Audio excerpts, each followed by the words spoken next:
This is the Stuff Dreams Are Made Of. I'm writer-collector Ryan Condal. And I'm writer-collector Dave Mandel, and you're listening to the original prop collecting podcast, brought to you by Heritage Auctions, ha.com. I don't know when their big auction is, or maybe their big auction has already happened, but check out Heritage Auctions at ha.com for all your not just prop collecting needs, but my God, they kind of auction everything under the sun. If it's sitting in your house, you can auction it there. Thank you, Heritage. Yeah, they do. They everything. had this. We haven't talked about this. This came up in our off season, and it's somewhat related to the topic of this episode, just from an entirely different entertainment world. But they have a Babe Ruth game worn photo matched that was jersey. Crazy. That was insane. Yeah. For sale. Has that gone yet? Did that go? I try, this is the funniest thing in the world. I try not to pay any attention to the sports auctions because otherwise I would go crazy. I think I would just start buying sports stuff, especially Yankee stuff. I just would. Well, not this one, Dave. I know I wouldn't, but you know what I'm saying? Like, to you, but the estimate on this was $30 million. I'm just saying in general, like, it doesn't take much for me to start going like, oh yeah, wouldn't it be great to have a baseball autograph by so-and-so? It's that. So I do sort of try and keep, I find the sports section of Heritage to be the most sort of dangerous sort of area. That is like if I could set my browser to not allow me to enter the sports section. The safe search mode? Yeah, exactly. For it's like sports memorabilia. It's like I can look at movie posters and stuff all the day and night, but all of a sudden I'm looking at this stuff going, oh, look, it's signed by Billy Martin and Mickey Mantle. It's just like, Jesus Christ. Yeah. So a lot of people don't know this actually, but Lou Gehrig was a huge monkey radiator cap collector. The New York Yankees monkey radiator caps are very collectible. Just kind of insane, their stuff. I do get lost sometimes. Just I'll go to look at like comic art or something, and then all of a sudden I go, oh, look at that, and then I'm just down some weird back alley auction kind of thing. The things that always suck me in are because they don't run many of these every year, but when they have their first edition books sales, I just get so sucked in, and I'm like, I could buy 50 of these things because they're all my favorite books, and that would be great. You have a bookshelf with first editions and you start going and I could get this and this and this, and I wonder what that is and whatever. And the other one that always gets me is their antique arms and armor, because I just love that stuff. Especially, you look at something and you just go like, I don't know what this armor is, but it's real armor. That's gorgeous. A real sword or real mace or whatever. A real samurai helmet from like the Shogun period. And those things are, they're not cheap, but they're not $30 million either. Right. They're achievable. You could get one. Yes, you could get one, which is sort of so much worse because you could get one. Yeah, so much worse. Yeah. No, it's Roman coins. What, the Roman coin? That'd be awesome. Here's my Roman coin. When we were in Greece last summer, there was a store that had this just really cool like Greek coin with like gods on it, you know what I mean? And it was like it had like a Medusa head, and it was just like, it wasn't a terrible price, it was like $1,000, but it was just like, I know nothing. Is this $1 and I'm paying $1,000? Is this the steal of a century? Is this a $10,000 coin and they were only asking? I knew nothing, and I ultimately just forced myself to walk away because it was just like, I don't want to pay too many drachma for that. I don't know what the hell I'm doing here, but goddamn, it was great looking, and it just looked good, like it looked like a prop from like Clash of the Titans or something, you know what I mean? Like, that's kind of what it that's like. cool. Yeah. But it was real. Yeah, I cruise around that website all the time, and it's just danger lurking in every corner. And now I've sort of bled into comic art collecting, so I'm in there all the time. It's just it's a superstore for people with problems like us. You by the way, you posted your unboxing with the Watchmen piece of comic art in it, and I instantly got a message from our friend Felix Liu, who hosts the Felix Comic Art Podcast, and he's like, "Will Ryan come on the Felix Comic Art Podcast?" And I said, "Yes, he will." So I said yes for you. So he wrote to me, and we're making plans. But yes, thanks. No, looking forward to that. I'm also afraid of that because I'm just sort of a dealer, and then it'll be like, oh. He's really more a rep of new artists, so there will be less of like, can I tempt you with this this whatever thing that you Barry want. Windsor Smith Weapons X. He's Yeah, not going to. That's not his. He has them in his own collection, but he's not going to sort of be tempting you with inventory, so to speak. But, yes, very good, very good. Yeah, you'll get. But I also want to be tempted with inventory. No, so you also want to be tempted. Yes, please exactly. tempt me. Yeah, please tempt me. What's new in props, Dave? What do you got? We got a new unboxing video up this week or last week, or I don't even know anymore, which is the Alfred Hitchcock parking sign, which you will you get a chance to see, which awesome. I purchased last I don't even remember now, last summer, I think. It was almost like last July, August, I believe. Finally came. Showed up in a really nice frame, which I had completely forgotten about, that white frame, which I really liked. Now, was it consigned that way, or did you ask them to do that for you? No, I definitely did not ask. I had completely forgotten, but I do believe if you go back to our video of me at not Heritage, they would you would see it in a frame, and I had just completely forgotten in my mind that it was in a frame, or maybe I thought like that it was in a frame just for their display purposes, but didn't quite realize someone had made a really nice frame. So when it showed up and I kind of took it out, I went, "Oh, this is pretty darn good." And just go wrap on the wall. Kind of the perfect way to display it. It's really, really well done. And I thought for a minute, I was like, "Oh, do I want this to be like? Would I redo it and do it in black?" But I don't know. I do a lot of my framing of objects in like an oak, kind of like a light oak, which is very inobtrusive. So like a natural yes, wood. Exactly. Yeah. It's sort of what they kind of call kind of like a gallery framing, where the idea being that hopefully the framing is so, I don't know what the word is, milquetoast, that it sort of fades into the background. And I will say your eye does go to the white a little bit. It's a bright white. So I'll probably live with it a little bit and see if I think I want to change the material of it. But I didn't mind it. So we'll see what happens. But that was my, you'll check out on our YouTube channel. Please check out the great unboxing video now featuring, you'll see a tripod. It's really upped our unboxing game. Yeah. I feel like we're in an son unboxing. Demanded it. He demanded a tripod. Yeah, we're in an unboxing like tech arms race now, because I know. I got all I have is this little phone stand that I use. No, I walk into his bedroom and he's just listening to the Team Deacons podcast. He's just listening to a lot of like Roger Deakins stuff and talking a lot about color lengths and stuff. And yeah, he's really going for it. Yeah. So very exciting. Well, look out, Mandel household, because I just bought an Arri Alexa. There you go. Yeah. And I hired a red. Yeah, I hired a DOP from House of the Dragon. So he's downstairs lighting right now. Caroline McCall is making my costume. Perfect. What do you got? Anything in your world of what's new in props? Well, in our unboxing arms race, a couple of weeks ago, we posted my unboxing of my wonderful new Deckard costume from Blade Runner. Yes, truly wonderful. And it was one of those that was very pleasing, I have to say, because when you take that one out of the pack, there was just something about it that I knew what it was, and I had seen it many years ago live and in person and always liked it. But there was just something about taking it out of the package that really, I don't know, struck me. It's one of those that like it's better in person than it was in your mind. Sometimes you build something up in your mind and it's like, okay, this is cool, whatever. I like what it is. But this one, this construction of it and the way it's all clearly custom put together, it really, leapt out at me. So really in love with that. And I'm immediately packing it off to the great Chris Barton to sort it out. I have, it's down here in the lower right of the rear display case, if you can see it. It's a torso with my Blade Runner Deckard shirt on it. And the torso was made in LA. This was not a Chris build by a guy that Prop Store had actually hooked me up with, that really took the time to make this. He bought a store-bought mannequin and then over time sort of shaved it down and puttied it and shaped it so that it fit Harrison's form. So it really presented the shirt really well. And so I had that sent out to me because I spent a lot of money on that mannequin to have it done to properly present the shirt. And it got cracked in shipping, and I just never did up at the neck.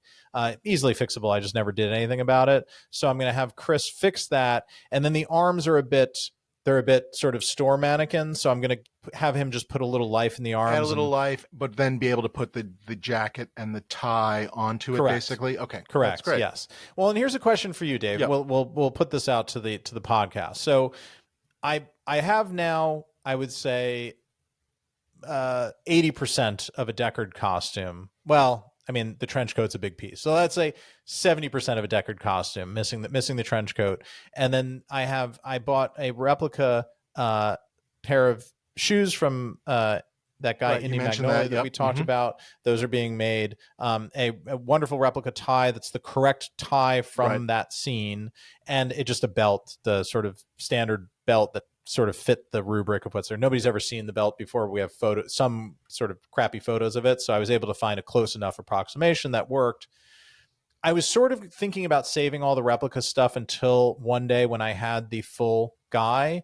Would you put the replica tie on this setup, or would you just have it be the shirt and the coat and let that I think I would. I think I would put the tie on. I think it'll look better with it, dare I say. I think it will. And you know it's a replica. You're not telling anyone it isn't, but I think I would. Or at least I'd look at it there first and see. Yeah, I certainly would. I just think it kind of completes that mini display, such as it is, in a good way. I think it will. That's my opinion. Okay. So I would at least start there. You can always, by the way, obviously easy enough to take it off. Yes. Yeah. But I think you will be happy with it on. I think it will look like something. So yeah. Okay. Yeah. Good. I'll take that. So yeah. So he's going to work on that, and then hopefully later this summer we'll be able to do a bit of a unveiling. I like the idea that Chris will get it done in like 2 days and just send it right back. But yeah. Yeah. Yeah. So excited. It's like excited about that. And then speaking of costumes, Dave, been trying to figure this one out for a while. I wanted to kind of time it with the show airing because I thought there would be some interest to maybe bring into the podcast. We're going to do a bit of promotion around this episode. But the lovely Caroline McCall is going to join us tonight. And Caroline is now a dear friend of mine. We've worked together in the trenches for something like a year and a half together. They're about to do it again. She's an incredibly talented designer. She's the designer on House of the Dragon season 2 and now beyond. She will be our designer on season 3 as we begin to start thinking about how to put that together over the coming months. And she's another sort of crew member from the show that makes stuff that in theory people collect or want to collect. So wanted also, to have her on, dare I say, obsess on a lot, in a wonderful, wonderful way. Yeah. Yes. Clothes are very much extensions of the characters, the families and whatnot. So yeah, in a very cool way. Yeah. Correct. Yeah. And I have to say on the replica side, the cosplay game on House of the Dragon has really taken a leap forward. We premiered the show in London. I don't know if I sent you this photo. Well, I'll send it to Bart. We can post it on the feed. But there were these lunatics, and I say that in the most loving way possible, that showed up in full regalia that they had clearly made themselves that is clearly identifiable as the characters from the show. Just watching and basically, oh wow, that's great. Yeah. And they made a fan sort of zone event out of it. And they were, the 4 of these people all came together. Caitlin and I posed with them, and it was amazing. And I don't know how they've done it because they don't have access to the things obviously that our costume shop does, but they've made these really representative costumes that look like, they look like the things on our show. I think it's, that wonderful mix of, high def, freeze framing on your 4K and whatnot. And just, who knows, maybe those people are, tomorrow's costume designers or work on the show someday, who the heck knows? Yeah. When they're that good. Yeah. Very, very without cool. further ado, we should bring on the great Caroline McCall. How are you? It's good to have you. I'm very well, thank you. Yes. It's been a whole 6 days since we've seen each other, Caroline. I know. Yes, I know, but a long time before then. Yes. Yeah, I haven't seen you since the reshoots bar. Yes. Don't mention the reshoots. Shh. They're secret. It's all secret. This whole thing is a secret. Oh, yes. Enhancements. As Kevin always stresses. Yes. The enhancements. Yeah. We don't even want people to know you're making a show. House of Dragon is a secret. Come on. It's not even happening. We're this will air long after this, but we're recording on the night of the Battle of Rook's Rest. This is the biggest episode we've ever made. And it's airing. I can't believe I'm saying this because normally I'm happy to talk about every little thing, but Becky and I are 1 week behind because my daughter went to a program in Barcelona. So we are 1 behind. So let's try. Okay. Dare I say? Yeah, very good. No, I'm not going to say anymore. It's a huge less spoiler. And I know the original Fire and whatever. So I know where we're headed, but just in general. So yeah. I think I said fire and whatever, and everybody just turned off. They're just angrily writing letters. How dare you and whatever. What is it? Fire and Blood? Fire and Ice? That's the sequel. Oh. It's the less read sequel is Fire and Whatever. It was written by the Fire and Blood? The lazy historian. Fire and Ice? The lazy maester. Fire and what? Yeah. Fire and Blood. Okay, so I was close. Yeah. Fire and Blood. Fire and Ice is a Ralph Bakshi animated film from the early 80s. Fire and Whatever, yes, I think, was an 80s comedy starring Damone from Fast Times at Ridge on High. Fire and Whatever. Perfect. Took place at a mall. See, Caroline, as I promised, this is not a professional broadcast. Mm-hmm. So we're thrilled to have you. I've been slowly sort of worming my way through our lovely crew and talking to people that kind of touch the collector's universe. And I was like, well, I'll give Caroline a season to get to know me a little bit and realize that I'm both totally normal and totally insane, but the good kind of hopefully insane before I ask her to come on my dumb podcast. So it's been a year.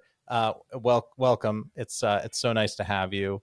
You do such lovely work on the show. I have to say, I think I've complimented you before, but maybe I do these things more in my head. But just to say, Caroline came in a very sort of unenviable position, which is when you join a production that was like kind of already in process, so when the train is already moving. And we had a different costume designer in season 1, and for a host of reasons, big reason of which is the great Alfonso Cuarón saying you can't go back to that show because I need you for another 6 months. We were in a position of we needed help, and we needed somebody that could both fit in and continue the great work that we were doing and hopefully make it even better, but also make it look the same, but kind of bring her own thing to it. And I just have to say, if it's not already immediately apparent in the show, from the show, Caroline, you did such a great job just kind of threading that needle where you continue the tradition in season 1. It's definitely a new thing. It's your own thing. And the way I sort of think about it is like there's a change that happens once Viserys dies and the realm kind of takes on this much more kind of militaristic, and I do want you to talk to all this, but like not necessarily militaristic. No, keep going, Ryan. Keep going. Don't let her speak. Keep going. Yeah. Clannish. This world. Is what the fans want. Yeah. And shut up, Dave.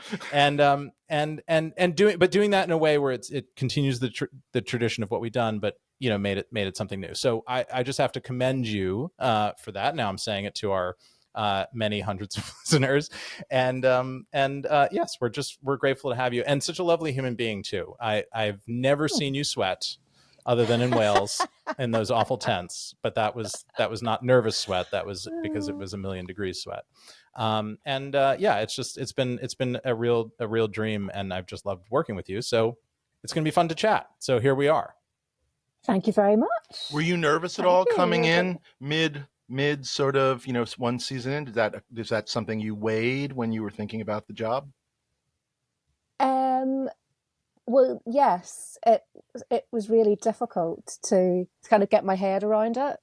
Coming in one series after the first series, but then once I took a sort of deep dive into this era of Westeros, it was really lovely. It's really lovely to kind of, and at a really interesting point, at a point where I could sort of make my own mark, because Rhaenyra's gone to Dragonstone, and the Hightower family and those Targaryens are still at the Red Keep. So yeah, it was very daunting, but I knew that Jo, our supervisor, is brilliant and is a friend, and that she would be a great support, and that there was a great team in place. And I was fortunate enough to be able to bring a lot of really talented assistant designers who are also great friends of mine along. So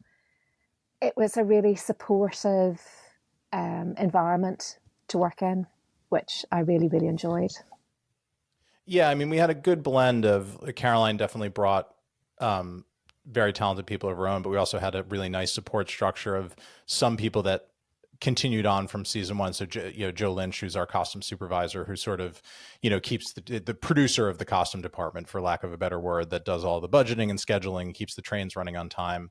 And really, that it's such a complicated department. It's so funny because I've worked on many things and they've had costume departments, obviously, but never so large that they've ever needed their own producer of the unit. You know what I mean?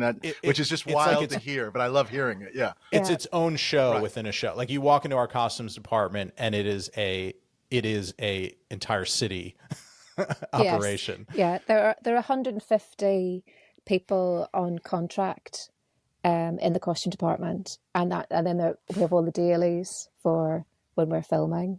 Now, a lot of those 150, those are like cousins and relatives of yours that you just kind of put on the dole, so to speak, just kind of a little kind of Sopranos-esque kickback. No, okay, no, not at all, not at all. A massive team of incredibly talented makers. Because there's sort of the construction department, which is the costume cutters and the makers, the embroiderers, Simon Brindle, who runs the armory, Henry, who does the leather work, we have jewelers, metal workers, then there's a whole team that run the crowd, so fit the crowd, and manage the dressing and looking after a crowd day in, day out, and all the on-set crew that look after the cast, and a massive breakdown department, which is all the textile work, the dyeing and printing, and then the breaking down. So yeah, it is like an actual army. Can you explain what breakdown is, Caroline, for the fans that might not know? Well, if you imagine that a costume has just been made, we have to make, when you have, say Damon's gambesson, and he needs to have lots of gambesons because of what he's doing. It has to be manufactured. It has to be made. We can't, use a hired costume. So it's brand new. So generally what I will do is I'll use a fabric that we dye first. So that goes to the dye room and the fabric's dyed. So that makes it look more real to begin with. And then once the costume is finished, looking beautiful and pristine, then it goes back to the sort of the textile or breakdown department, and they get to work to make it look like it's been lived in.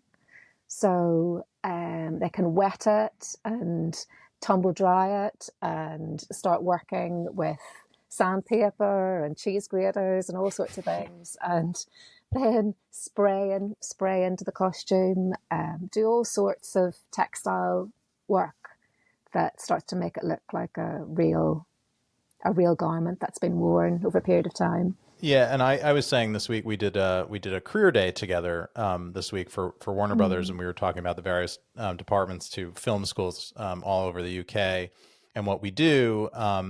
And I was saying that I think that in my analysis of the show, stepping away and looking in from the outside, because people always ask me, like, why does House of the Dragon look so much better than other fantasies that are on TV and on film? And like, what is the thing that is there? And it's very hard to explain. Obviously, it's all the talented people that go into the making of the show. But I really think that breakdown is a big part of it. It's not just with the costumes, but also with the sets and the props and everything that making the world look lived in. It's George Lucas's thing. Star Wars, the used fantasy, used universe. Yeah, exactly. Yeah. And I really think that's such a huge part of it. And you kind of laugh that, like, as expensive as it is making these bespoke one-off costumes that have like hundreds of hours of embroidery that sometimes go into them, making them look old and lived in is even more expensive because there's so much labor that goes into that stuff. So those are the things that tend to fall away when you're trying to make things more quickly or more cheaply. And that's what makes the show just feel like more of an artifice than hopefully our show does. I had a question, it's Caroline. Also, go ahead. Sorry. No, please go ahead. No, I was going to say it's also really, really hard on high definition television because it cleans everything up. So you have to go much further than then you think, if you look with your own eye, you can think, oh, that looks really good. But then once you look at it on camera, you're like, oh no, we need to get in with more mud. Will you try and basically, like, let's say a costume is working on Thursday, will you try and get it in front of a camera on Monday and Tuesday, just wherever you are, just to sort of like get a sense of what it looks like, if you can? If we can, and it needs that level of, we did that with Simon Strong's costumes, got them in front of camera because Simon Russell Beale, Dave. Yep. I saw him. I knew we'd be filming I'm him. behind, but I'm up to him. Yeah. Yeah. Then it kind of works the other way, because I knew we'd always be filming him in this really dark environment in Harrenhal, and that his costumes looked quite bright in the workroom, even though they were really broken down and mended and made to look like they were old, that they had to have some colour in them, because once you put them in Harrenhal and it's so dark, that all colour would be lost. Yeah. So, yeah. yes. But in a great way. Yeah. And that's one of the things I love about what you did. And I remember you and I were both standing there when one of our directors had a bit of a freak out over Sir Simon's costumes, because he wears these very kind of like, they're resplendent. He wears, like, I mean, you don't, not to maybe incorrectly identify something, but like his blue looks like a royal blue. I mean, that's how I would describe it as an idiot. There's gold embroidery, and there's all this. It's very flamboyant, I would say, and it fits his character. He's this, we sort of talked about him as he lives in this very impoverished castle that has only a couple of functioning rooms, but he himself tries to keep up this lordly presence in the way he dresses and the feasts that he throws, and he tries to make it very comfortable in this little bubble that he creates for himself there. And it took Caroline actually walking Simon onto the Harrenhal set in the darkness in the camera, so you could see how when you put something that to the naked eye, and when the making of book comes out later this year, hopefully everybody can see how wonderful these costumes are. What to the naked eye may seem like it's a little 15 degrees to the left of where our show should be. As soon as you put it in that lighting, you realize that all of that falls away, and all you're seeing is texture and shapes and things. And you get this sense of this guy who's, very wealthily dressed, but it doesn't jump off the screen in a bad way. This is really interesting. So just to dive in on that for a second, Caroline, like that character, because he's a new character. And I think one of the cool things about, by the way, you coming in on season 2 is, while obviously there's sort of the core grouping that you did not get a chance to create, season 2 has, I mean, every episode we're already starting to see just like new character, or other, or dare I say, even characters we've seen before taking on new roles, like because they've gotten a little older and are now given, you're going to go fly here and you're going to go do this. And so it did seem like there was a real opportunity for a lot of these new characters. So with someone like Strong here, like, does it start with you having conversations with Ryan? Where does it start? You get a script? Does it start with character descriptions? Where does it start for you? And what is the process that gets you to those colors and kind of that feel? Take us through just that character, because we've seen him already. It's not a spoiler, but what's your process for, say, one single character? Well, it all starts with a script. So going through the script, and then I'll talk to Ryan about that character specifically and what his thoughts are, who they are, what they're trying to portray. And then I have Jim Clay, our brilliant production designer. I have his book of what Harrenhal will look like. So you're starting to be told that it's like this formerly grand, you're seeing this castle and how depressing it is. And so and then you start to come up with, do you sketch, do you pitch the ideas? How does that work from your perspective?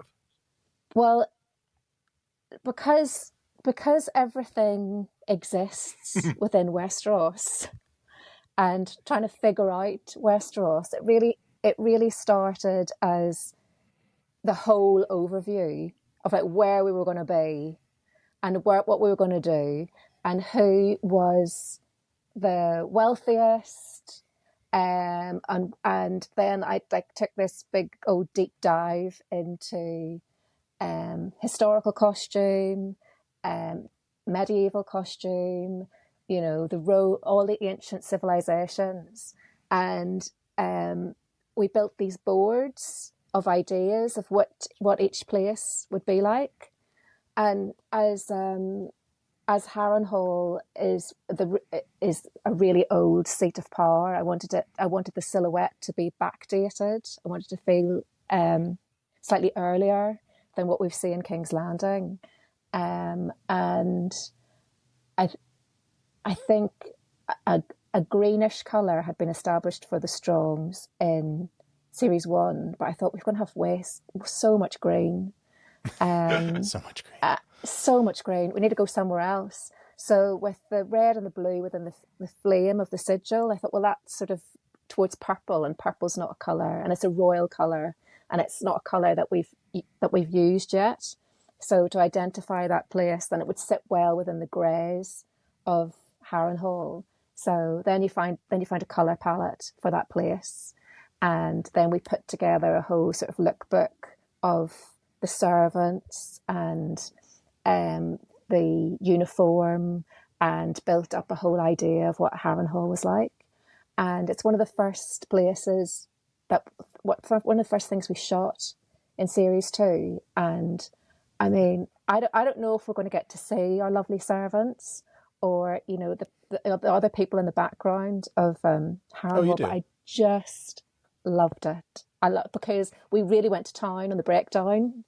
Really went to town on making the casting of the essays was really good, as they're all like older faces, and it was just, and then I have the character in my head, and I have the ideas in my head before the joy that is Simon Russell Beale, Sir Simon Russell Beale. Sir Simon. That was my next question, which is, you've got this idea, and then all of a sudden you're being told, guess who's playing the part? Simon Russell Beale. And does it push you forward? Does it make you rethink for a second? Is there a pressure with a Simon Russell Beale? Just like, and I don't mean from Ryan or from the network. I mean like a self pressure of, oh God, he is so good. You know what I mean?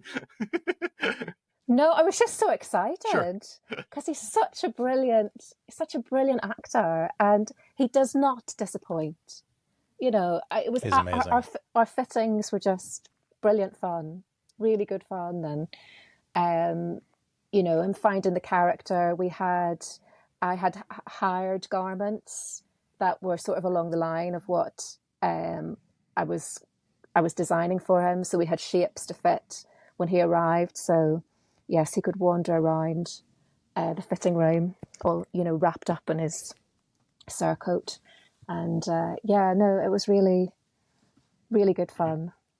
And just to ask about the process, Ryan, do you then take pictures of those forms, and like, Ryan, do you see those, or Ryan, when do you, as showrunner, or you and the director, or any combination thereof, like, when do you where does it go from, here are some sort of ideas for Simon and this character, and then here's what he's looking like, where you can kind of go, yay, that's great, or I mean, it's a very organic process, with Caroline. I mean, I tend to be in there a couple days a week, and she just kind of catches me up on, here's where we are with everything. So I see things at multiple phases, and she kind of like shows me once she's got an idea together, and then I kind of give thoughts and notes, and then she moves it along. And then when I come back and see the next sort of first idea, then here are all the second iterations and the third iterations, and here's a costume. And you just kind of go through that again and again, kind of halfway through production, until everything is sort of designed and then made, and then it becomes a different conversation, as you go from there. But no, it's very enjoyable. And Caroline is so, her process is so rooted in character and understanding of the world. I mean, I not many people on our crew were ever quoted Fire and Blood to me, but bless her, Caroline went in, read the book, and knew the histories of these families, and this is how she found all this, this great stuff about the Strongs and Harrenhal. And then she's also so such a student of history too. She's found this really nice blend of being able to draw from, this is the shape, the silhouette, forgive my Luddite terms, of a medieval costume, and then here's my fantasy take on it. So it sort of starts with a a baseline that is rooted completely in medieval history, and then everything is kind of +10 to +20%, and that's how you get a medieval fantasy show that feels medieval, but it's also, nobody in medieval times had teeth that white, and we just accept that this is a slightly more advanced society, but yeah, that's kind of the process. And then, writ large across not only principal characters, but secondary characters, and then armies and houses and heraldry. And, Caroline, you should talk about your approach to setting up all these different families, because really in season 2, and you've sort of started to see it, but I think now that we're at the midway of the season, the amount of houses and heraldry really explodes, and you really get a sense of how big this world is, and you see colors and arms and things that you haven't seen before. So, and that requires a whole ton of research and design to figure all that out and make it also clear that this one goes with this one and this one goes with this one, because that's a tricky thing to keep track of. So we try to give visual cues to help the audience along, because I know it's a lot. Mm. So, yeah, I mean, I guess your process in terms of we give you, House Rosby. How do you figure out? Because it's not just the coat of arms, which, if we're lucky enough, there's some record of that in either George's writing or in the extended Wikipedia. So that it's chevrons on red chevrons on a white field or something like that. But then there's also the silhouette, the form of the army. Yeah. Well, we at the very beginning, I tried to do this massive research. And as I was saying before, and then sort of one of the sections was on armies and technology that would be sort of available, because that's something that's really important to me. That you mean like how they would have made it, or like they dyed things, yes. Or they gotcha. So Jim's sets are so beautiful and real, and the props are, you believe them, and Tim, who makes all the weapons, are beautiful in the detail, and you totally believe that. You totally believe they could have been created in this time with the technology that's available, even though it's a fantasy world. But if you start building costumes that look fantasy, that look like, well, how would they ever have made that? Then you've lost the viewer. So you have to have a logic for everything. So my logic was, could it conceivably have been made, and having lots of research for that. And then what was the sigil? So that would lend itself to the colours that people that house would wear. And then we figured out, we kind of ranked the houses in terms of where they sat within society, of where they the wealthiest house, or where they're the least wealthy house, and then sort of staggered looks that we sort of liked in between. And then if there were things that we could incorporate that sort of fitted in with the sigil and the design of what they were wearing, then even better. So, like the Rosbys, they have the chevron sigil, but they're not a really wealthy house, so they don't have plate armor. They have plate sandwiched between fabric, which is something that existed. And then also, like, budget has to play a part. Budget and time management have to play a part. So when you're looking at when you're looking at the houses, then at the beginning I was like, Ryan, what do we need to own? What do we need to have for series 3 that we build a stock up of? And then what can we where can we kind of save money and try and hire bits and pieces? So the Darklings, we made some, but as we needed such a large quantity, they were something that existed that we hired, and then added chainmail, added all sorts of bits and pieces because what we found in one of the costume houses sort of fitted in with the Moorish architecture that Jim was doing for their location. And then the Stokeworths. I love the Stokeworths. We recovered plate breastplates that we were bequeathed from Game of Thrones, and created a look around that. So sometimes it comes from a place of like pure design. You have to design everything, and then other times it comes around what have we got in the room that we could then put this look together.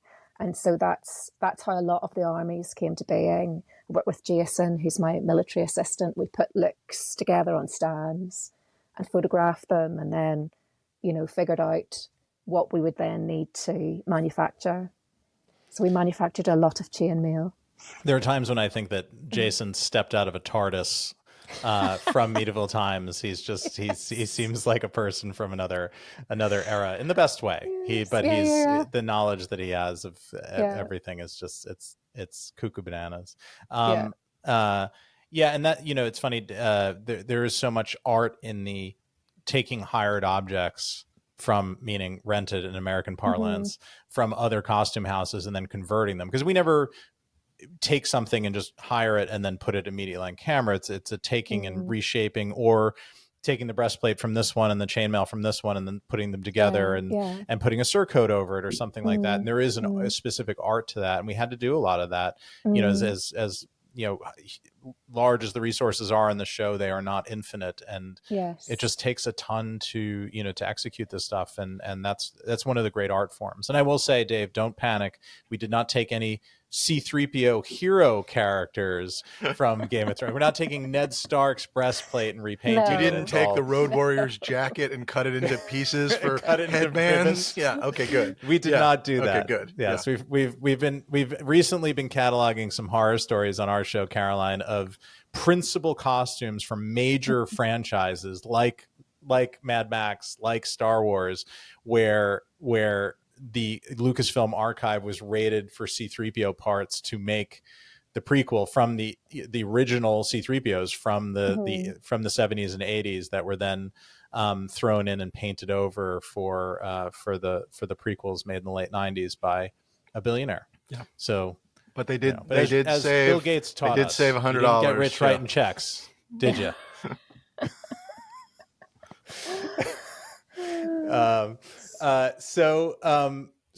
Caroline, can you talk about dressing, the thing I know absolutely the least about? Can you talk about dressing the women in the show? Because there seems to have been a particular evolution in that this year, and everybody just looked so stunning and amazing. And I would come into your department and see the amount of work that went into those designs, and particularly the embroidery in a lot of cases. Can you just talk about your approach to that?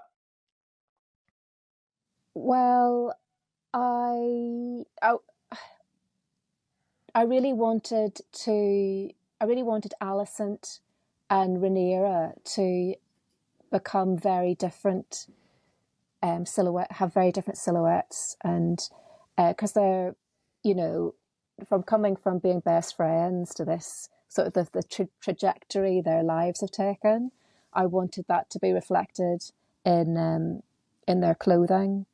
And Jani had set up this sort of medieval, sort of European look at King's Landing, and that felt appropriate to hang on to that for Alicent and Helena, and the crowd and the servants and everybody there. But the fact that the Blacks have gone to Dragonstone, the sort of the first Targaryen seat, and that's a very different climate.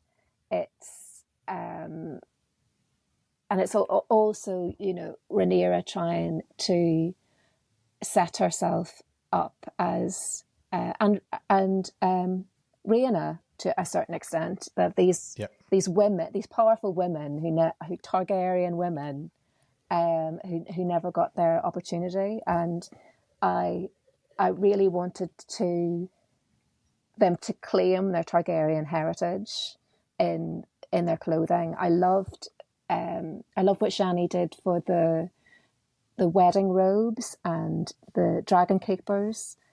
Felt to me like a Targaryen silhouette. Felt like as a Targaryen look, and then I wanted there to be a feeling of that when we get to Game of Thrones, that as Daenerys is the last Targaryen, that she's hanging on to her heritage. And, you know, every culture has its own textiles, and that we could use elements of. We're very lucky to have Michelle Carraher, who did all the embroidery on Game of Thrones, as part of my team, so that we could introduce certain textiles and embroidery that are part of the Targaryen culture, and then their jewelry and brooches and even the embroidery has a different aesthetic to King's Landing. It has the same brutalist kind of feeling that that Dragonstone has, and that the model of Old Valyria had. That was one of the first things I was dying to see when I came on board. Like, Jim, can I see the model close up before Aegon smashes it to pieces? So that I can get my kind of head around what the aesthetic there would have been. And then the embroidery in King's Landing is much more sort of figurative and naturalistic and purely medieval, so it feels very different. Yes, it feels classically medieval. I would say. Yeah. And it's funny. Do you know the reference image that Johnny brought me with the wedding costumes for Rhaenyra and Daemon in episode 6? She brought me an image from Kurosawa. It was one of the characters from Ran, one of his color films, and it just struck me because to date, until that point, you know, Johnny was so often, she would never show me stuff from other films. She was always showing me stuff from history and paintings and tapestries and things like that. Oh, this is the form. And then I want to, and then with that one, she was like, and it was so, because with Johnny, I did not associate her with Kurosawa, and I love Kurosawa. So she brought me this Kurosawa image, and I just loved it. And then she kind of ran with it. So I ran. So I thought, I just like that. But there is this kind of, I don't know, there is a bit of a samurai kind of feeling in that, particularly in, I think, Rhaenyra's costumes or dragon riding costume as the series develops, as season 2 develops, and you see it kind of get more and more entrenched into their clans, on either side, for lack of a better term. Caroline, I was curious because you mentioned, what's her name, Dany, in the next show. Like, how much are you conscious that, what are we talking about, Ryan? About 200 years ish? Is that about 200 years? Yeah, 170 years. Okay, yeah. That to whatever extent of whatever quote unquote fashion is right now, or that whatever you want to do, that there's sort of an end point. You know what I'm saying? Kind of over here where you want there to, like, how conscious of you at all times, or are you not worrying about it, thinking in terms of like, does this get us to here, or is it possible that this can exist, but X number of years later it's here, or are you worrying less about that? Do you understand what I'm kind of asking? Yeah, no, totally, because I've seen people say things like that. Oh, this is such a bit different time difference, but historically, if we look at the Middle Ages, nothing much changed. Right.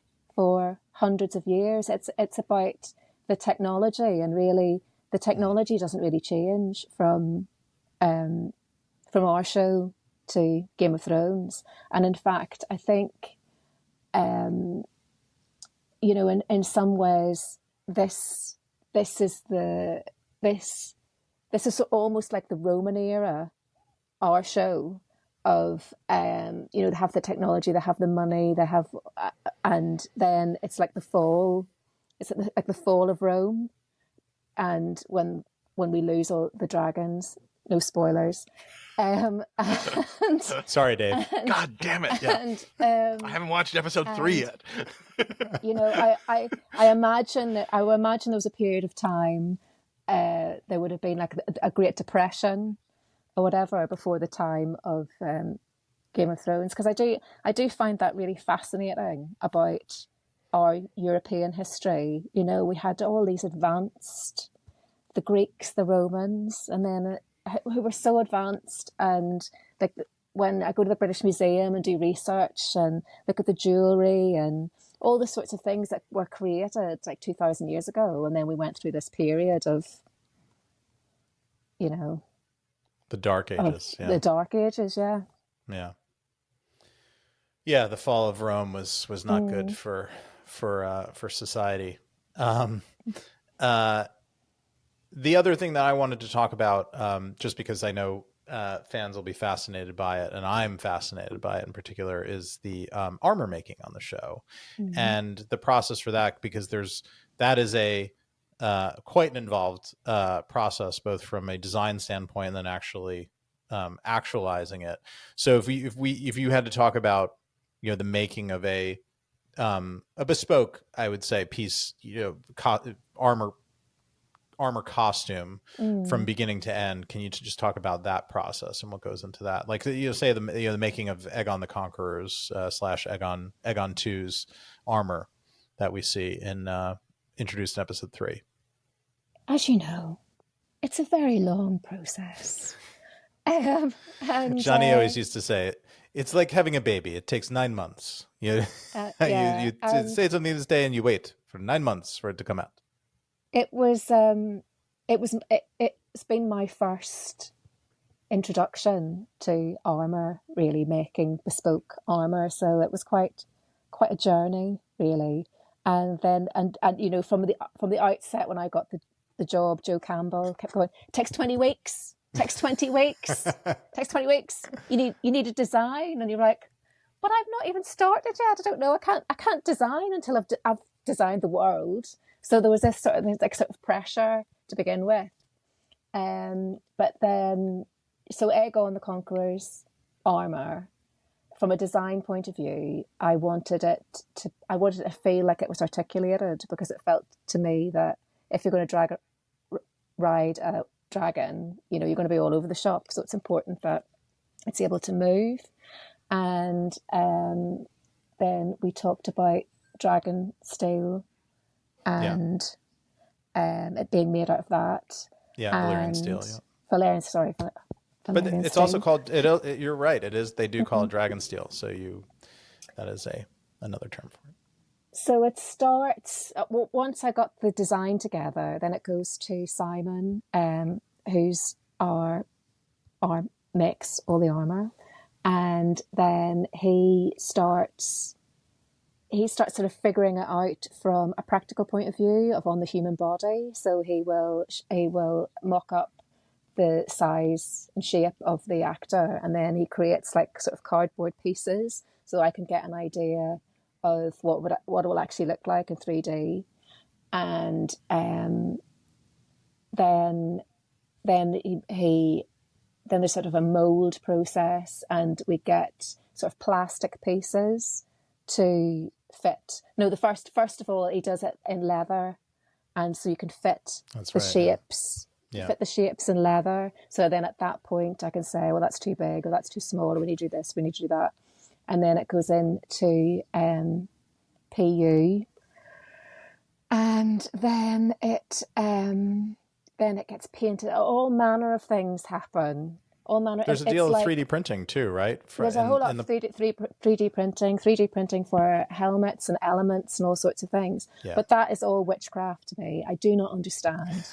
I go down there, I don't understand, but it all happens. And yes, eventually we have a suit of armor. And sorry, really quickly, design-wise, with like because you're thinking about, you know, Valyrian steel and all of that, are you playing with some of the same in your brain? I guess, like when you were talking about the look of Dragonstone and of Rhaena's garb and you looked at the Valerian weddings, you looked at the wedding stuff and whatever, are sort of some of those notes kind of, because are you taking, is there a sort of a, what's the word I'm looking for? Like the Aegon the Conqueror, and just like from the other land where he came from, are you trying to carry that through so that armor also looks like no other armor in the show, I guess, in some sense? Is that in your mind too? Yes. Okay. Yes, absolutely. So again, it has a sort of slightly brutalist feel to it in terms of the lines of it. It's all sort of meant to fit within the aesthetic of old Valeria, and the dragons on the pauldrons are more sort of simplified version of it that feel to me to fit with that kind of ancient Valerian Targaryen aesthetic. But there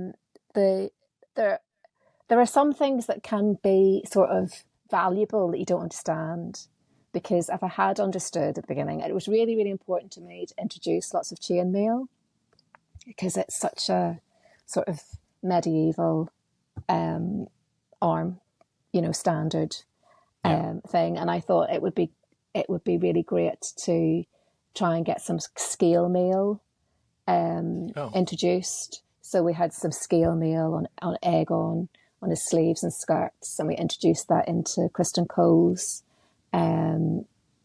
armor. But I had no idea. I had no idea how time consuming it was. I had no idea, because Simon was so great. So I go, yeah, of course we can do that, yeah. And then he'd be showing me these beautiful samples of scales, and we could do this, we could do that. I'm like, oh, that's so lovely, that's so nice.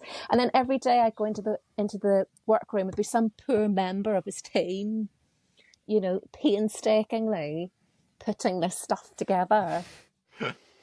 So yeah, I do feel a bit guilty. It looks brilliant though. I think it looks really really good. But yeah, it's amazing, and I think Simon is this really interesting character, because he's like, I've also never seen him sweat, and he's running this crazy workshop, and he's so just like calm and soft spoken, but he's like this mad scientist that like totally plays against type, and it's very funny. But everything kind of gets, it seems 2 weeks from deadline, you're like, how is this ever going to come together? And then suddenly the actor's standing there in the costume on set, and it's an amazing thing to watch. But what I love this season in particular, now that because in season 1, a lot of the armor was, I would say, I don't know, presentational or figurative, or it was a costume in the true sense, because they had been a piece for 70 years. Yes. And we see this real shift this year as everything, now it's real and people are fighting. You see all this texture introduced. So you mentioned the chainmail. So we see the old armor that we saw with the Kingsguard, but when Cole marches out, that's a uniform that he wears around the court. It's not really meant to be, I mean, it is protective in a sense, but it's not, when he's guarding the body of the king, he's not going to war that day. Of course, a fight could break out or anything like that. But when he's going out into the field, he knows that he has to be protected against arrows and people on horseback and things like that. So you augmented the existing Kingsguard armor, almost to say that there's a battle dress that would go on with that costume, so that it's the same costume but kind of textured and layered, and I love that stuff. And I have to call it out, because I think it's one of my very favorite things that you designed this year is Freddie Fox's armor, Gwaine Hightower, who, Dave, you'll see in armor. Actually, you meet him in 3, but you see him in his full sort of regalia in episode 4, and it's absolutely glorious. That's you're talking about her brother. Allison's brother. That guy was, I don't know the actor, forgive me, but he was so, Freddie Fox, sorry. He was so good in the Gary Oldman show as the asshole. Oh yeah, so good in that. Yes, Slow Horses as the asshole. Holy crap! Yeah. I was very happy when he popped up. I went, oh, that guy. Yeah. Freddie he's like a wonderful human being. He's actually British thespian royalty. He's like fourth in line. He's fourth generation. This line of foxes that have been on the stage and screen, and it's sort of a rite of passage for that family. But basically, like he's like, well, when people need a posh asshole, they always call me up because he does it quite well. He has this kind of swagger and thing, and he's very funny, and he puts top spin on things and can underplay it. But he's a great source of, as you will see, great source of humor for our show. Love writing for him, but God damn, he looks great in that armor. So well done, Caroline. Thank you very much. I love that armor too. What else, Dave? Do you have? Should we pop over to our lovely fan questions? Yeah, we've got some great fan questions, but I have one I want to start with, if I may. This is my question. Right, on page 219, Archmaester Glilladin says that. No, sorry. Go ahead. Go with the real question. Sorry. Gildane, Dave. Thank you. So this first here you go, Caroline. Non-human costuming. First question from Tom Horvitz. How easy or difficult it is to make battle armor for horses and other non-human costume stuff? And I know that you sort of crossed over with that, but a lot of that was set deck, right? Because there is a sort of that was not me. But are they working? Working from your designs? Meaning, once you sort of kind of go, this is what the army's going to look like. This is what their sigil is going to look like, et cetera, et cetera. They're going to kind of take that and run with it, I assume. So you're not making it, but you're suggesting it. No, they have access to all of the designs, and SetTech will come and talk to us about what we're using and how we're going about it, and so that it's all part of the same world. It's not something that's completely alien. So it's teamwork makes the dream work. Do you ever think to yourself that dressing horses might be easier? Do you ever think that sometimes? I don't know. Hay, they stand there, they don't move. You just give them hay. They don't. I do spend a lot of time, though, I have to say, looking at those horses on set, and I'm like, are you miserable? Because they sort of, when have you ever put a bandana on your dog that the dog doesn't want on, or the Elizabethan collar, and they kind of take it on, but they sort of have that kind of, they sort of slump their head, they have that lowered stance. And I always look at these horses, and the armor is very comfortable because it's all urethane, it's all very soft and bendy. It's not the heavy armor that they actually would have been wearing, but they do seem to sort of know that they've been kind of dressed up and then pushed out the door, and it's like, how did I get this job, and shouldn't I be racing or out in the field somewhere? So the next question's from Mona. She asks, Book Bela is a tomboy and much more physically active compared to her sister, Rhaena. And so what is the thought process behind creating a costume for Bela, for her to be a lady, but also to show off her edgy badass side? Yes, because example on page 403, Bela plays baseball with the boys of the... Sorry, go on. It would have been cricket, Dave. Incorrect. Well, the main difference is that Bela is a very proud dragon rider, so that she's wearing clothes that are practical for if she needs to jump on her dragon. So that was more the thought process of what would be practical, what would one wear to ride a dragon, whereas Rhaena desperately wants a dragon but hasn't got one, so she's in the more traditional female garb of the time. Yeah, she seemed like she had, quote unquote, the prettier dress, but seemed more miserable in it, which is a good combination of like one of our horses, Dave. Yeah, like a little girl when you have to dress her up for some event. Yeah, I should be out riding a dragon. I just want a dragon. Can't wait to get her frock off. Yeah. Next question. Oh, lots of Daemon daughter questions here. So Boo Fool asks, my question's about Rhaena. In season 1, we see her wearing a whiter colored dress and pentos compared to Bela's Lena-inspired baby blue. Now we see Rhaena's dragon-embroidered cape is much more of a purple color, while everybody else is wearing red. I don't know if that's really true. But Caroline can react to this. Rhaena's unique colors always seem to be different than anybody else. Is this on purpose, and what is the inspiration behind it? My head hurts. Well, is this what you guys deal with every day of your life? Shades. Yeah. Wow.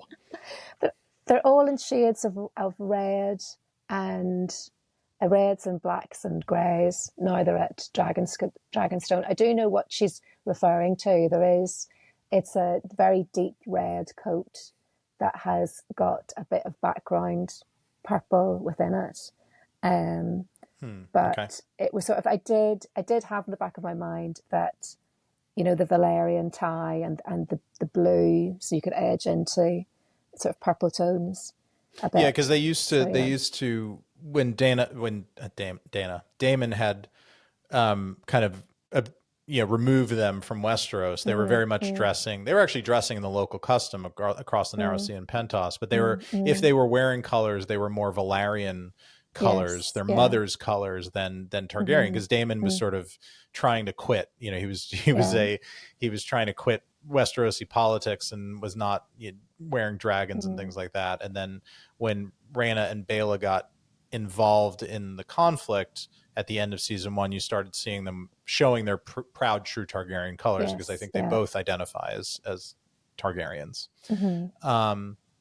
And then from Simone Caples, I'm going to ask a real question. Hold on, I have a real question. Okay, Caroline, go. Do you have, and even if we haven't seen it quite yet, do you have a favorite costume from this season? Yeah, do you have a favorite one? It can be anything, even if we haven't seen the character yet. You don't have to give us a spoiler of who or what they do, but a favorite costume and why, if there's a why. I was asked this question on Monday at this careers event, and truthfully, it's really the crowd. I mean, I love all the principal costumes, but I'm really I'm really proud of the crowd, because we cover so many places and different types of people and armies, and you know, it's a massive, massive undertaking. And the fact that I think that we've pulled that off in terms of, you know, every place feeling different, and every house having its own look, and you know, the level, the breakdown army that, you know, look, did every costume, you know, from Flea Bottom to the Lannisters. I don't think there's enough credit given to the world building that the crowd creates. They really build we cannot always rely on their performance, but you know, if they look good. If they look when good. Their cell phones ring, you mean? Yeah. When they're staring into the camera for some reason. Yes, you know. Oh. Yeah. But you know, they look the part, and I'm really proud of that. I'm going to double down on this question, go another way. I'm going to ask you, from the first House of the Dragon series, do you have a favorite costume from that? And then I'll go the other way and go from season 1, which you didn't work on. Is there either a fave, or is there, what's the character maybe you wish you could have gotten a shot at, you know, from its original version, if you will, if that makes any sense? I think the coronation robes are really beautiful. It's a really, really strong look. And you mean from the pilot, from when Rhaenyra's named heir? Yes. Yeah, those were incredible. And I'm not sure. I'd quite there's no wrong answer. I can't remember the character's name. Rhaena's daughter that marries Daemon.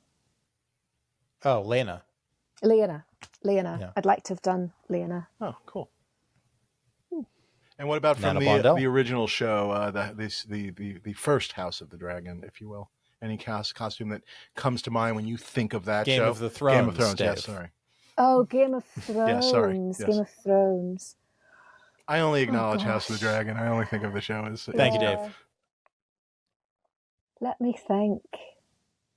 Oh, probably Charles Dance's Lannister armor. Oh God, it's just that's fucking awesome. It's really, really beautiful. It's really I've been lucky enough to see it firsthand, and it's so beautifully crafted. On top of, you know, being a lovely design. Yeah, very cool. So yeah, it's incredible. It's incredible. You do get to see some Lannister armor on our show. Uh-oh. Caroline got her There you own bite of that apple, so stay tuned, everybody. All right, Ryan, back to the Bela questions. more Bela and Rhaena questions. So Simone Caples asks, I love that Bethany's getting all the love. Yeah, that's lovely. Yeah. She looks fantastic in that costume and with the crossbow and everything. God, look out, Moon Dancer, everybody. So Simone's question is, are there any character parallels from Game of Thrones taken into account while creating costumes? I would imagine for the props, Arya was a big reason behind Bela having a crossbow. Same question for other characters like Bela. Rhaena, Sansa, Daemon, Jaime, even Jason, so on. There you go. Probably the Lannisters, not so much in a way, because our Lannisters are very different kettle of fish. They're not. Yeah, I said all the gear, no idea. Our Lannisters, whereas Charles Dance's character was, terrifying. So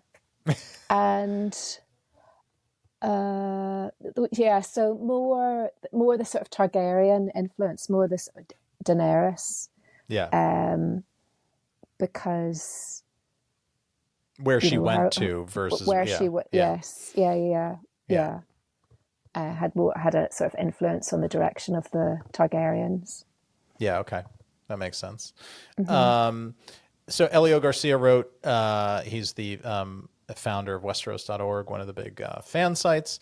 Would love to hear from Caroline on the extensive use of heraldic arms and colors for the various noble families, both for major characters and minor as well. It's quite refreshing to see because it helps capture the colorful world described in the books.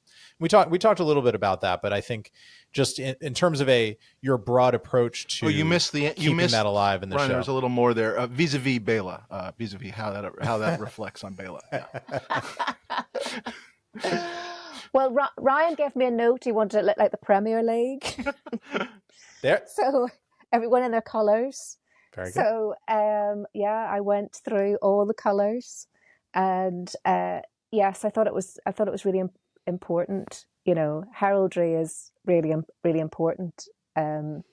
Showing your colours, so that was a heavily influenced the design of each army or a member of any house that we see.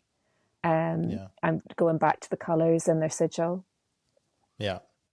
Is there a color? There are sometimes whether it's the world, whether it came from you or directors or whatnot, where you've just sort of set a sort of a policy, for example, that like in House of the Dragon, we are never going to see green, or green is the wrong answer, but you know what I mean? Like, is there a color that you've sort of just banned, just a full on, like, this color does not exist in our world?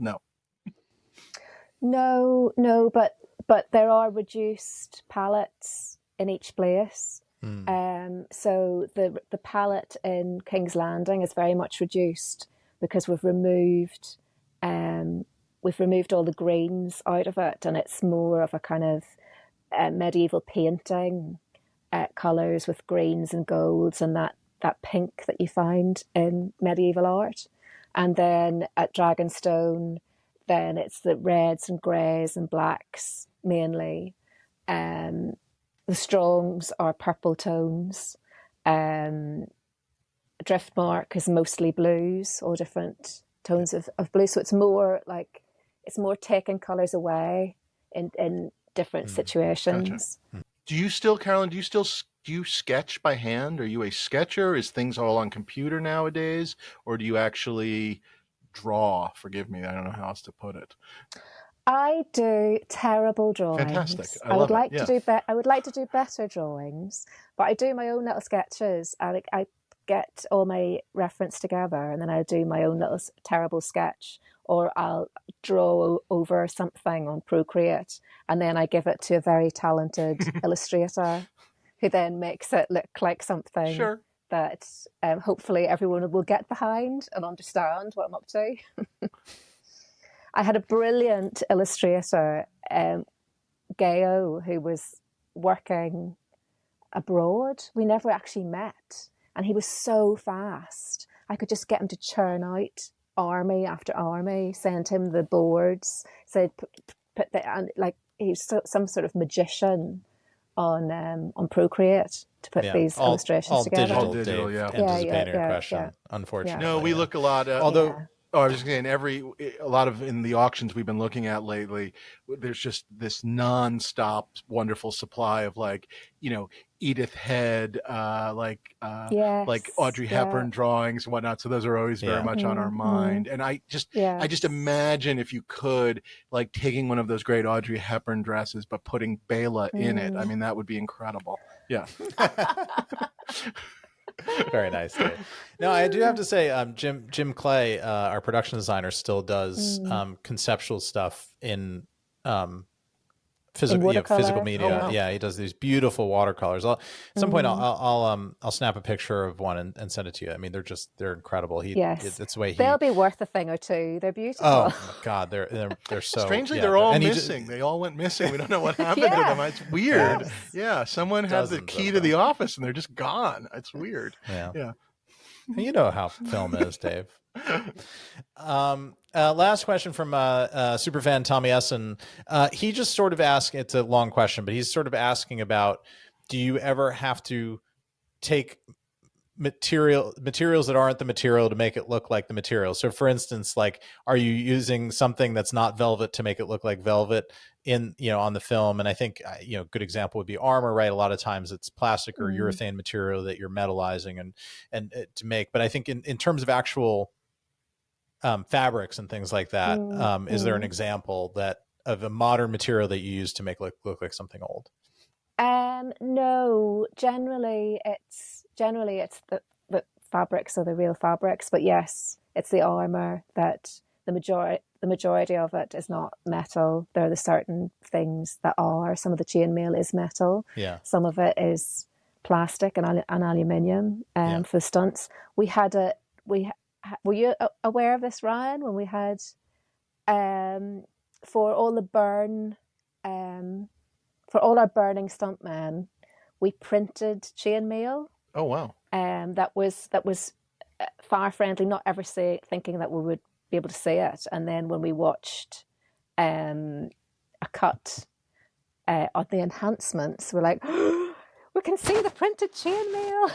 Oh really? No, I wasn't aware. Yeah. And then that had to be. I think we reshot or it wasn't burnt enough anyway. Oh, the element. Shoot it anyway. Yeah. I don't think the element. I don't think it was up in flames enough. Is that? It was probably much closer to camera than you expected it to be. Yes, I think that was. But that's also, I would assume, one of those things where, again, the sort of the modern HD camera, things that you might have gotten away with, forgive me, 20 years ago, you just can't. You just can't get away with anymore. We always talk about like a great movie from the 60s, like Planet of the Apes, where in the front the heroes or everybody's in really great makeup and costumes, and in the background they're wearing just ape masks, and you couldn't do that now. You would just go like, what are those people doing back there in masks? Yeah, because they used to use knitting for chainmail that was foiled. Oh, funny. And we couldn't get away with it. Yeah. We couldn't get away with that now. Yeah, this actually prompts not a question because I know the answer, but you can speak to it, Caroline. We had Furgate on the show this year. That was quite complicated. So can you speak about in modern filmmaking in 2024 and what it involves to put fur on camera? You cannot put fur on camera, even if it's secondhand fur. You can't do it. You can use fur that is a byproduct. So shearling, like lamb shearling or goat shearling, you can use that because it's a byproduct, but you can't. So the pelts that were used, the way that Game of Thrones, the other show, was filmed, you're just not allowed to do that. Yeah. Even if it exists. Even 100-year-old wolf pelt that was already long dead, you can't reuse it. I mean, you're obviously not killing a new wolf for the show, but you can't even, the rules are you can't even use an old wolf again. Yeah. But Game of Thrones used to just kill a lot of animals right before every season, right? They just all the time. Slaughter. I mean, like a bloodbath, like just a bloodbath. Yeah. So yes, we had to use fake. We had to try and make fake fur and there's lots of great fake fur. There's lots of really good stuff around, but it generally looks really good when it's pristine. So trying to make it look, old and haggard is more difficult. Did we end up with reindeer fur? Was that no, we a thing? didn't, because we could have done, but it was too heavy and we couldn't get it soft. We couldn't get it soft enough for it to be malleable enough. What was the stuff that remember when Tim figured out that, I don't know, or his department or whatever, the breakdown with the melting or whatever he did for the scabbard? Am I remembering correctly? Like, do you know what I'm talking about? When he took the fur and then he matted it down to make it look like, a real wild animal skin that had been through some life. And I just don't remember what the animal was. Was it sheep or something? Or like, he straightened sheep wool and then matted it down, or it was something crazy like that. Yeah, he did all sorts of different tests on some shearling and fake fur with all manner of strange, wax and burning and all sorts of strange things that they get up to in that department. But yeah, I rely heavily on Tim and his magician work. Do you guys have that with any of the actors or actresses? On White House Plumbers, Woody Harrelson, he's full vegan, I think, in his just entire life. So like he wears no leather. So all of a sudden you're making a 70s suit and he needs a belt, and like the time spent to make him a belt that looks leather that isn't leather, or shoes that look like, Washington DC dress shoes that look like patent leather or whatever, but aren't, was just, in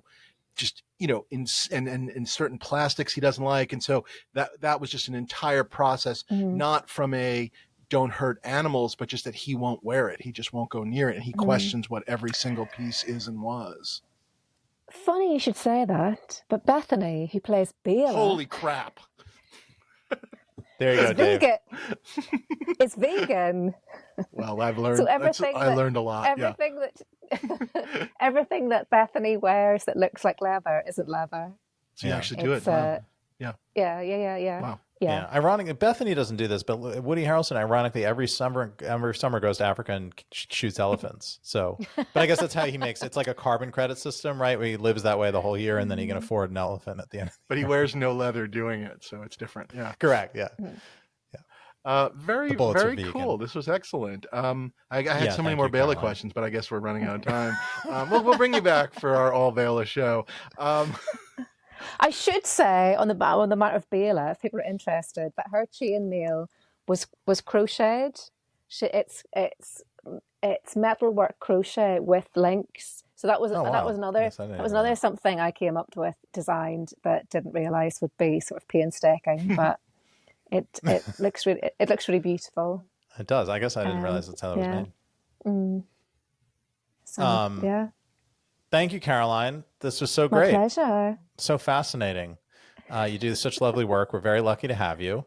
Thank you very much. I will be torturing you again in a few months' time, and we'll be stressing out about armor deliveries and all that fun stuff. It's all coming around soon. As I always say, Ryan, there's no problems, only solutions. That's right. Very good. Very good. Love it. Should we play the game very quickly? Yeah, let's do it. Caroline, so I don't know if you've watched, we basically, at the end, we play this game where you could have any prop or costume or any piece of an actual production or movie. And I do think, obviously, I think you know where this is going. If you could, for the rest of your life, like on display in your home, have any costume that Bela wears in the first 2 seasons, which one would you take home? Everyone has to answer this question. Probably her doublet with its chainmail sleeves. Okay, there you go. That's the knitted. Okay, very nice, very nice. The crochet. Chainmail sleeves. Very nice, Ryan. Well, since Caroline took that, I'm going to take Bela's crossbow, which is quite a costume piece, but it is sort of part of her ensemble and very near and dear to my heart. And I love the design. It's beautiful. Yeah, that's a very good choice. Yeah. Okay, Dave. The one like her sort of like when the sort of her main kind of dragon riding gear with the boots, kind of, is that what am I describing this kind of correctly? Like when she's sort of told like go fly high and beyond that, like that, and you're gonna have to like pay attention and see if there's troop movements or whatever. I don't know. Is that anything? That one. Is that an outfit? Good. I know there was a scene I watched, but there you go. Yeah. Yeah. Wait, which one is Bela? Anyway. Yeah. Perfect. That's perfect answers. Caroline, if people want to find you somewhere, do you have any sort of an internet presence that you want anyone to know about? Are you on Instagram or anything like that, or not really? I have a website, which is just CarolineMcCall.com. Perfect. I am on Instagram, but yeah, I keep a low profile. Say no more. Say no more. I'm really bad at social media. Well, it's not like you have anything people would be interested in, so don't worry about it. Well, this was fantastic. Ryan, anything else we're leaving out? No, this has been great. Join us again next week. Find us at Props Podcast on all your social media channels. Write us, streamsaremadeofpodcast@gmail.com. Like and follow us on your podcast app, and you can follow us on our YouTube channel and subscribe and like there too. Please, the Stuff Dreams Are Made Of YouTube channel. Thank you so much to our guest, Caroline McCall, and this was wonderful. Thanks so much. We'll talk to everyone soon. Bye.